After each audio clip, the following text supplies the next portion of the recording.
It's supposed to be on. Okay, there it goes. How's everybody doing? Yeah, that sounded a little bit insipid. So let me try this. I used to do this when I was a player coach for a rugby team, and we were facing a team much bigger than us. You guys, when I say, what is? Cool. All right. Let's settle on good. What is? Cool. All right, let's settle on cool. What is? Cool. Oh, come on. What is? Cool. What is? Cool. And what are we going to use it for? CLT. What are we going to use it for? CLT. All right, we'll have to last with that. All right, so look, I want to talk to you about how we're setting the table. We're setting the table for a really resilient region. If I can figure out how to use this thing. There it goes.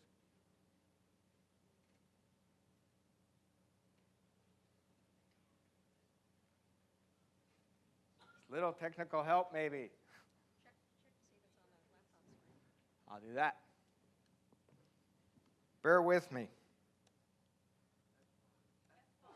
F5. F5, then what?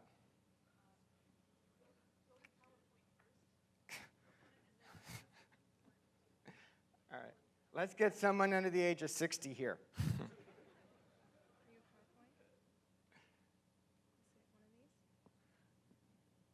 No? Oh, there it is. There we go. So then I hit this. Let's see. So what do I hit? That one? All right, we got it. All right, let's see how I do. I want to talk to you about how we are going to set the stage for a really strong, resilient region. As strong and resilient as cross-laminated timber. So we're going to set this table, and I'm going to start with the science. As your grandmother told you, there is a right way to set the table. She was right. So we're going to talk about that for a minute. And we're going to start thinking about that science. Now, back in 3100 BC, Paleolithic man used pillars, a pillar system to hoist rock structural panels. A pillar system to hoist rock structural panels to build a circular structure, right? 5,000 years later, modern man uses, that's right, uses a hoisted pillar system to hoist wood structural panels to build a circular structure. Now, wait a minute. I thought this was supposed to be a more dramatic advance than that. So, you know, but it is, because now we can do multi-story. That's okay. But we do it faster and quicker. Stonehenge took 1,500 years to build and hundreds of people. Can you imagine that payroll? Right? All right? So now we do it faster and quicker. How did we do that advance? How did we make that advance in 5,000 years? 1/10,000th of a percent of the time that the Earth has been around. That's a hell of an advance really quick. So how did we do it? Well, of course, we evolved. We all evolved from Paleolithic man. Now watch that fellow. We evolved from Paleolithic man to someone with more capacity. Yeah, we had our false starts. You know, you see that the beard and the hair continue. We had our false starts, particularly for those of us around in the 1970s, our missing links. But we did get to modern man. Now, we kept the hair and the beard, but we're competent and ready to go. We're ready to take on new structural systems. But there's more than that. To get to build what we're building today, to get to the technology today, there's also a missing ingredient. Now, I see some of you, particularly with what's on your table, you're thinking, oh, yeah, I know what that missing ingredient was, what we finally have. Coffee. Well, you're wrong. Even from Seattle, I know it took more than that. And here's what it is. It's meetings. It's committees. It's conferences. It's confabulations. And seriously, it's human society. Human society and the ability, it's a great annealing machine. An annealing machine to take divergent interests, diverging directions, and set it in a common goal. That's what we do as a community. We have learned how to really take an innovation and through pulling together collective interests, really make that innovation into a broad spread industry. And that's what I want to talk to you all about today, about an experiment up in Seattle of how we're pulling together a group of individuals so that we can really exploit this great innovation, cross-laminated timber, and get it to the market today. So before I do that, I need to tell you a little bit about Forterra, who we are, and then I'll dive deep into that ability to really bring cross-laminated timber along quickly. So Forterra's been around for about 25 years. And over those 25 years, we've done about $500 million of real estate, and we've secured about 250,000 acres of land. We've deployed it for affordable housing, parks, we've conserved a lot of working landscapes, a lot of pristine wilderness. And along the way we learned we can only do it if we bring all parties together in a common vision, a common direction. 400 projects around the Pacific Northwest that we believe need to add up, not just to 400 individual projects, but to a resilient, vibrant, economically active region, a region that can sustain itself for 100 years. So if we're going to have a region that can sustain itself for 100 years, we can't do this work without really fully recognizing that there's a natural element, of course, but there's a built element and a social element. That we can't become sustainable unless we have strong economies, we have good places and affordable places to live, we have good social cohesion, as well as natural ecosystems. So our promise from Forterra, as we think about it, yeah, we're going to really work hard to preserve those wildlands. We are dedicated to making sure our working lands are around for timber flow, recreation, clean air, ecosystem use. But we're only going to do it if we have really strong rural towns and vibrant cities. That's a pretty tall promise, but that's what we all need to do as a collective group, as society, if we are really going to sustain the Northwest. Prosper, to make sure it's prosperous over the next 100 years. And, look at the challenges. We can't shirk the challenges. They're coming our way fast and furious. In the next 30, 40 years, we're going to lose, where I come from, up in Seattle, 70% of our snowpack. All at the same time, we're going to have another 1.5 million, 2 million people coming our way. Our rural communities have twice the poverty of our urban communities. Our rural communities are in disarray. In our cities like Seattle, 50,000 residents pay over half their income for housing.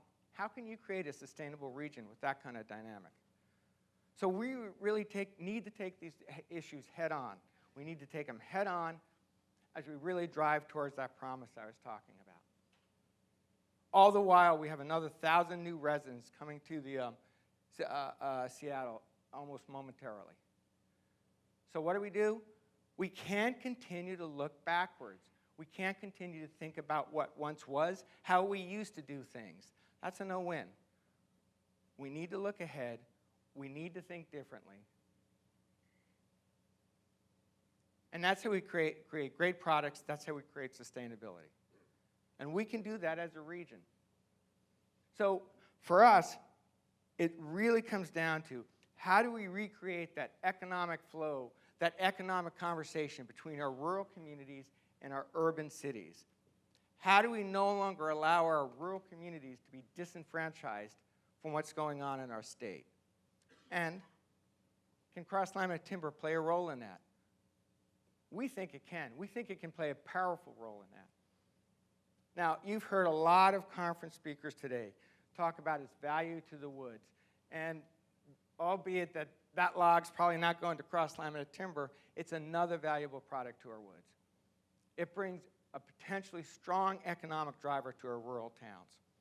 And if it's sourced right, it's a very powerful way to capture carbon sequestration. It also provides a very interesting product type to our cities. We are looking for affordable housing products. And cross-laminated timber can hit a niche, that 12 to 13-story building that we haven't been able to hit before for residential use. It could really help with affordable housing. So cross-laminated timber is that product that can really bring our community together. Improve our woods, make our rural towns sort of have a future again, and really bring a different type of building into our cities. And it can help with sustainability and resiliency of our forests. The product as we put together these coalitions to restore our forests, we can create a product out of what we once used to ignore and create a very powerful product with cross-laminated timber. So it can really be a powerful driver for resiliency. So what do we do about it?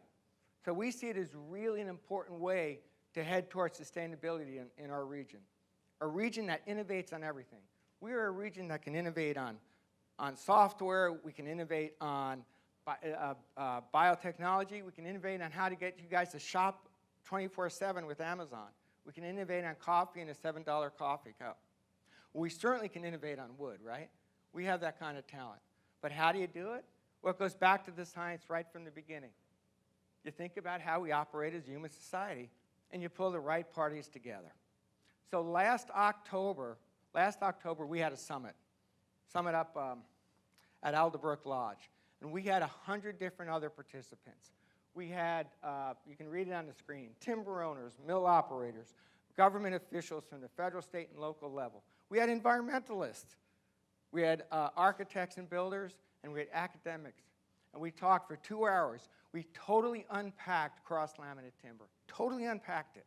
We said, what are the issues facing it, and how do we take those issues straight on so we create an industry, a vibrant industry in the Northwest, not in 20 years or 10 years, but let's do it in 5. We can do this. We know how to innovate. So we formed working committees. We have formed working committees on those subjects you see in front of you that I can't see so well. So we have a working committee right now meeting on code issues to make sure that we can start to build tall with cross-laminated timber. We no longer have those seismic issues or those fire issues facing us. We have a working committee to look at how we incentivize early design and development. An emerging market has all kinds of expenses. So how do we provide incentives to accelerate that emerging market? We're looking at, particularly with Woodworks leading this committee, how do we provide significant education to our builders, to our architects, so they're ready to use this product? We're looking at how we look at sourcing so that we can guarantee to our public, and our public is so interested in this, we can guarantee to our public that the sourcing is sustainable and a great source of carbon sequestration. We're looking at how we incentivize additional manufacturers. We need manufacturers. And finally, we have our last committee really spending time on how do we build the workforce that can really propel this forward, the mill operators, and the other necessary parties to make this a strong and resilient industry in the Pacific Northwest.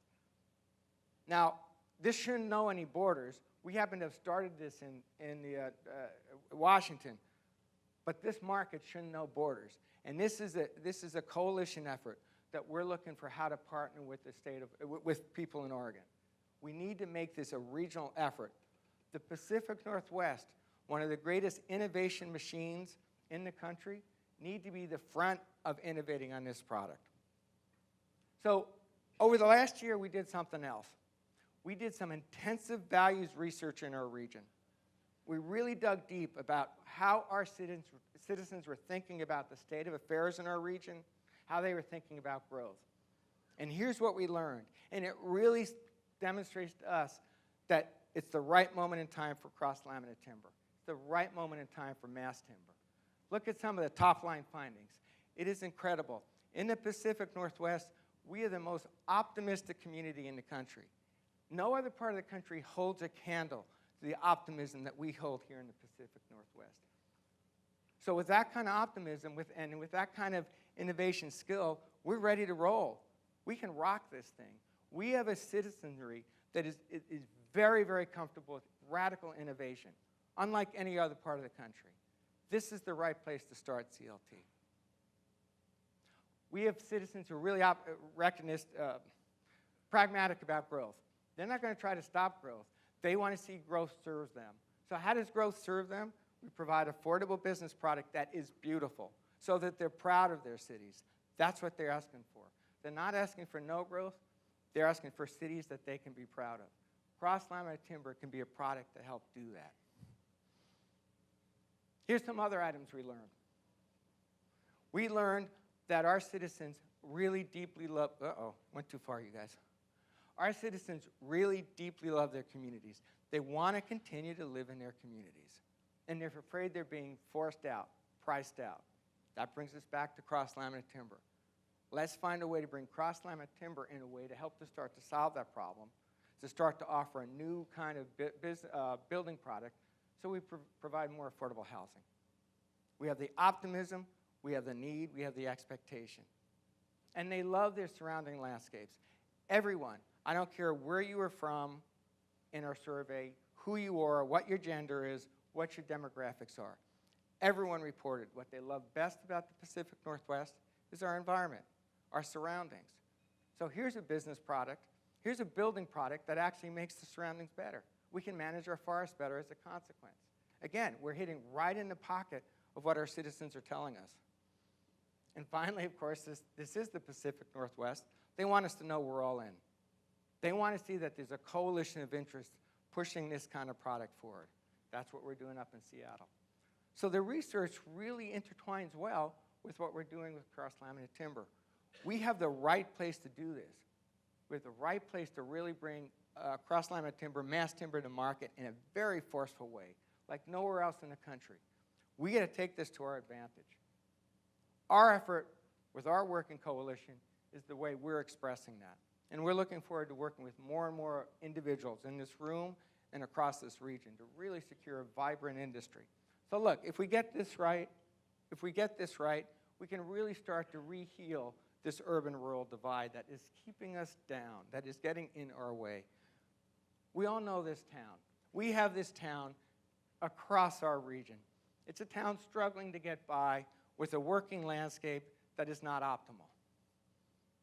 Now, we could just walk away from this and continue just to focus in our cities, in our high-tech issues, and in how we can shop for more and more.